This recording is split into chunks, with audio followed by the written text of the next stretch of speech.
Bismillahirrahmanirrahim. Bismillah, alhamdulillah, wassalatu wassalamu ala rasulillah Sayyidina Muhammad ibn Abdillah wa ala alihi wa ashabihi wa azwajihi wa dhurriyyatihi wa ahli baitihi wa man tabi'ahum bi ihsan ila yaumil qiyamah. Para alim, para ulama, para kiai, para habaib yang sangat saya hormati dan sangat saya cintai, kepada seluruh keluarga besar Haji Dharma yang malam hari ini bikin khol acara Haji Dharma yang ke-12. Seluruh keluarga besar yang saya hormati, sahabat saya yang masih tersisa, Haji Apung yang masih tersisa rambutnya agak panjang, itu pendekar yang hanya takut dengan istrinya aja. Kan saya pegang mic, saya boleh ngojlok ya Haji Apung. Hadirin wal hadirat yang berbahagia, alhamdulillah malam hari ini kita secara bersama-sama masih bisa merasakan nikmatnya jadi orang Islam di Indonesia dan nikmatnya memiliki bangsa Indonesia. Jadi kita ini merasakan betul-betul nikmatnya menjadi orang Islam di Indonesia dan nikmatnya menjadi warga bangsa Indonesia. Ini kenikmatan yang luar biasa, yang tidak semua bangsa bisa menikmati. Saudara-saudara Islam kita di Malaysia itu jam 10 ke atas sudah tidak boleh bikin pengajian. Malaysia yang terkenal dengan Islam Hadori, yang sepertinya lebih islami dari kita, yang perdana menterinya tidak pernah dicaci maki, itu jam 10 malam kegiatan keagamaan udah nggak bisa pakai bendera kayak gitu. Mana ada boleh pakai ini gini, nggak boleh. Di Timur Tengah pengajian sampai jam segini, tahu-tahu ada roket nyasar, dor gitu. Iya, apalagi di negara-negara yang memang mayoritas bukan Muslim. Di Saudi Arabia yang pusat agama Islam di dunia, itu tidak boleh ngumpulin orang segini banyak, apalagi khol, ngadep kuburan Uhud membaca tahlil aja diusir, ngangkat tangan di depan makam Rasulullah disuruh pergi. Sini kamu mau tidur di makam 17 jam tidak ada masalah. Nah itu indah. Jadi kita ini menjadi orang Islam paling nikmat itu ya di Indonesia. Kenapa? Lah ini kan kenapa? Karena kebetulan Islam itu ketemu dengan bangsa Nusantara. Jadi Islam paling cerdas, Islam paling dinamis, Dan Islam paling ilmiah itu Islam di Indonesia, di Nusantara. Makanya tinggalan-tinggalan besar Islam di dunia itu terjaga keseluruhan ada di Nusantara. Ilmu Islam itu komplit kalau di sini. Setelah Rasulullah, disiplin ilmu kaum muslimin itu terbagi dalam 3 disiplin ilmu besar. Ada ilmu tasawuf, ada ilmu kalam, ada ilmu fikih. Cari 3-tiganya di Makkah dan sekitarnya, tinggal fikih. Cari ulama-ulama tasawuf sudah sangat jarang. Ulama-ulama hikmah sudah sangat jarang. Ulama kalam nggak ada. Di Timur Tengah yang lain pasca ISIS, ISIS niku goleki ulama tasawuf yo jarang-jarang waktu dipateni. Ulama fikih sing keras ngoten niku. Kalam ndak boleh.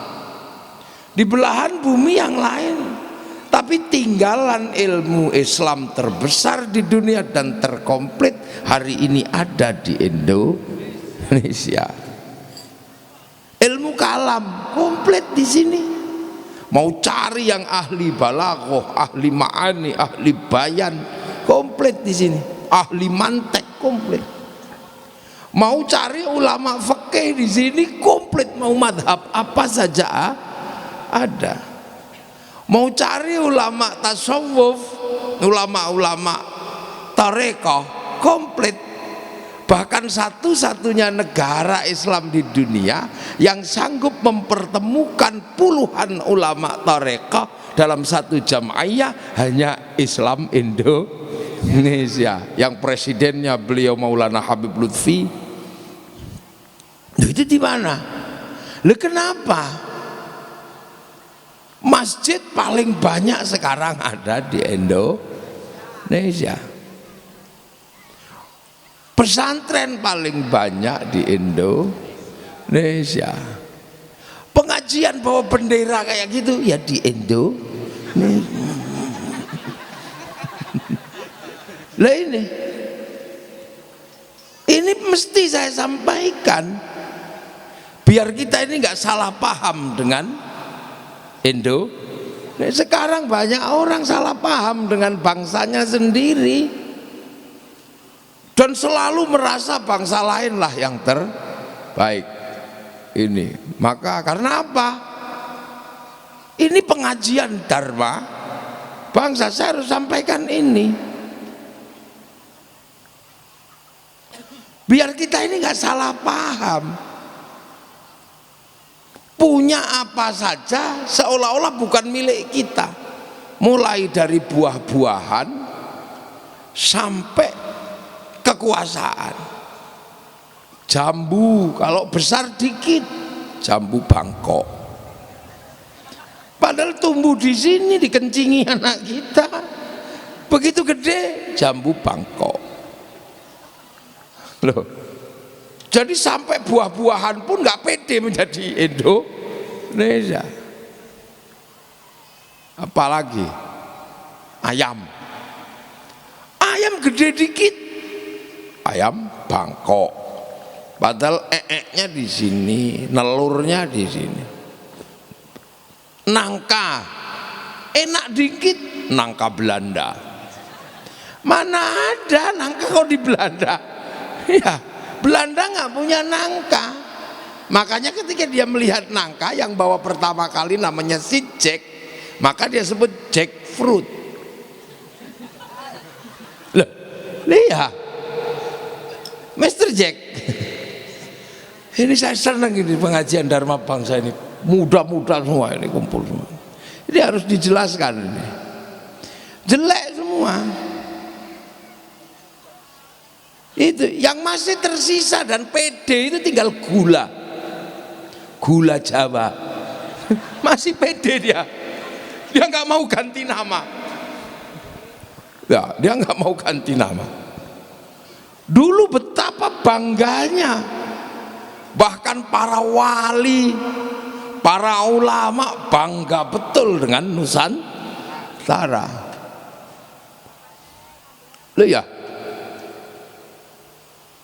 ulama-ulama besar menyebut pesantrennya buntet.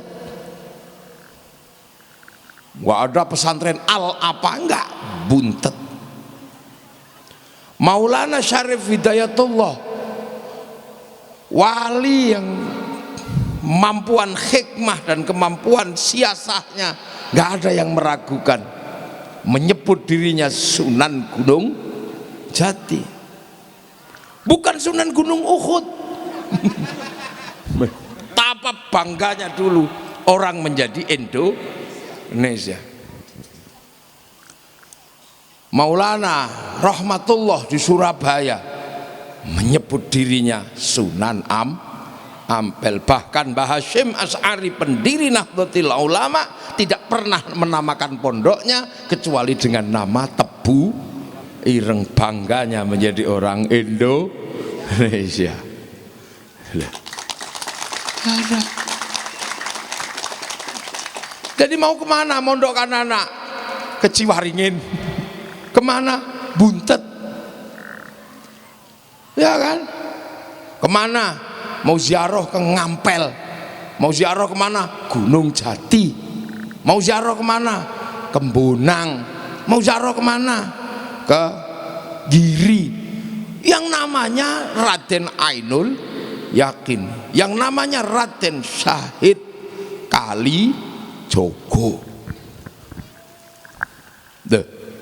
Kita itu dulu menjadi bangsa yang sangat bangga dengan dirinya. Makanya karena bangga dengan bangsa dan dirinya, menjadi bangsa yang bangkit.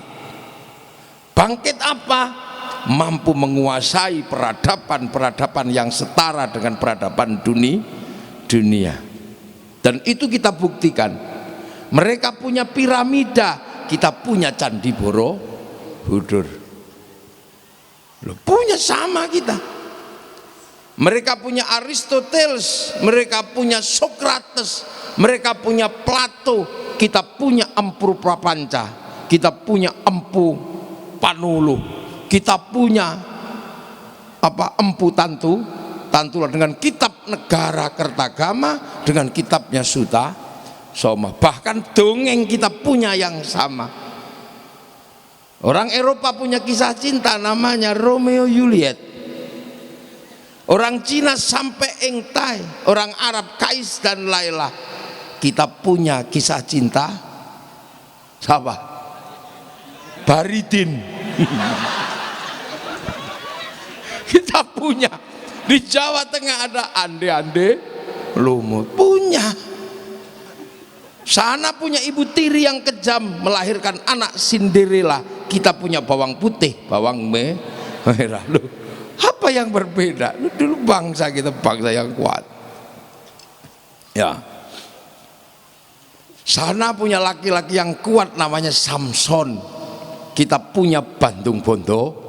Oh, sana punya binatang bisa ngomong, kura-kura ninja. Kita punya Kancil Nyuriti. Apa yang tidak punya? Semua punya. Loh. Makanya bangsa yang seperti ini mampu merangkum kekuatannya, mampu merangkai kekuatannya yang berbeda-beda, karena tidak pernah merasa di bawah bangsa yang lain. Dan kita punya sejarah besar, satu-satunya negara di dunia yang sanggup menaklukkan Mongolia setelah mereka menaklukkan Arab, mereka menaklukkan Cina, mereka menaklukkan Eropa. Genghis Khan kalah pertama kali di Nusantara dihadapi oleh Kertanegara dalam perang Pamalayu. Dan akhirnya kitalah satu-satunya bangsa dunia yang berhasil merebut kemerdekaannya dari tangan penjajah dengan cara perang. Satu-satunya bangsa di dunia adalah Indonesia. Tiba-tiba sekarang ini mulai anak-anak kita dibikin tidak pede dengan bangsa bangsanya. Yang berambut merah, yang hitam mulai nggak pede, pengen berambut merah. Akhirnya dicetlah rambutnya, akhirnya jadi LKMD. Londo kok mengendasi gitu.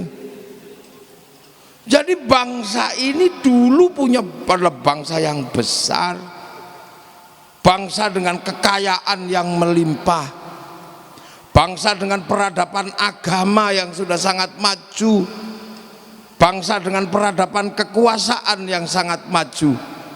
Kerajaan besar di Jawa Barat ada kerajaan Pajajaran, di Jawa Tengah ada kerajaan Majapahit, di Jawa Timur sana lengkap lah.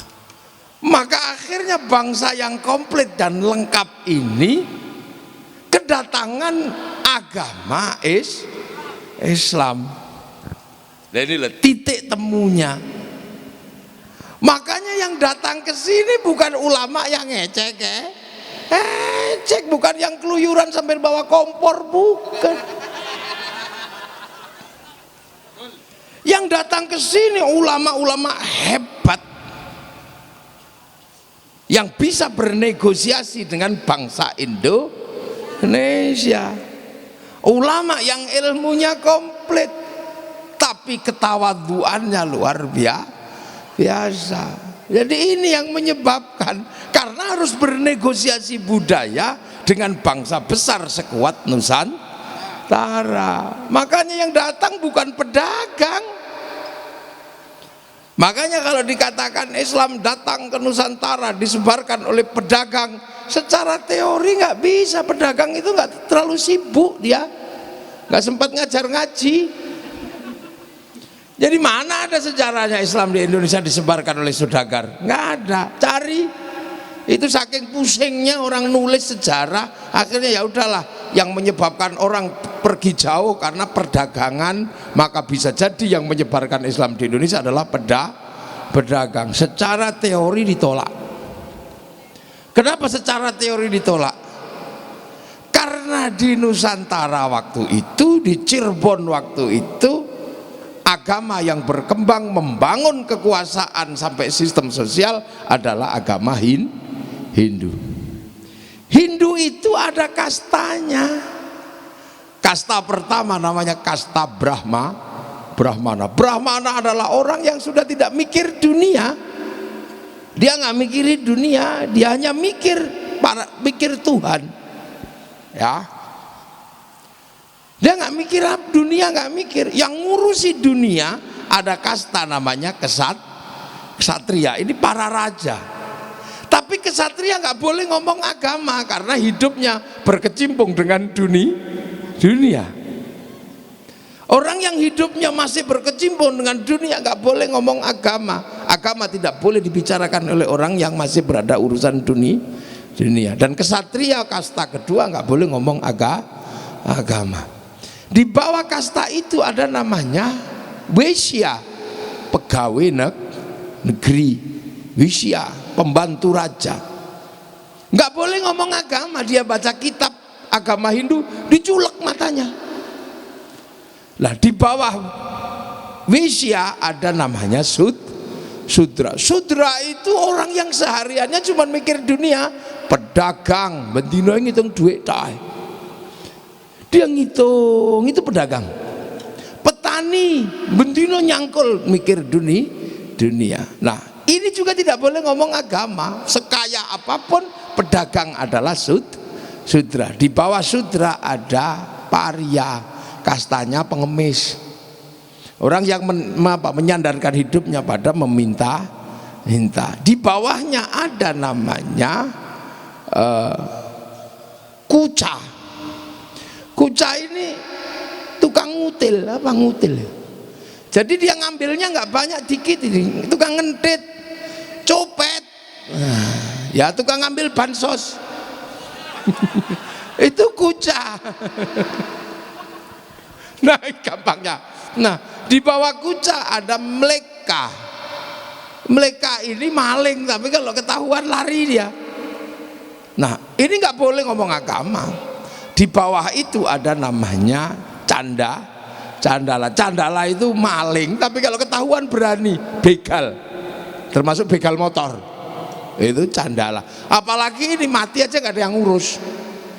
Nah, ketika seorang pedagang tidak boleh ngomong agama karena dia dari kasta sudra, apakah orang Nusantara mau diajari oleh seorang pedagang? Maka orang di Nusantara, di Cirebon, tidak mau diajari ngaji oleh pedagang. Makanya tidak ada sejarah pedagang adalah menjadi penyebar agama Islam. Yang boleh berbicara agama Brahmana. Brahmana itu siapa? Orang yang tidak ngurus dunia. Dalam konsep agama Islam, orang yang sudah tidak berpikir dunia, ini dikenal dengan nama waliullah. Makanya ketika nggak bisa ditembus oleh pedagang, abad ke-7 sudah ada Fatimah binti Maimun di Gresik, nggak tembus. Tapi ketika para wali datang dengan ilmu hikmahnya, dengan kecerdasannya, dengan kemampuan spiritualnya sekelas Brahmana, maka baru Islam bisa dimasukkan ke Nusantara.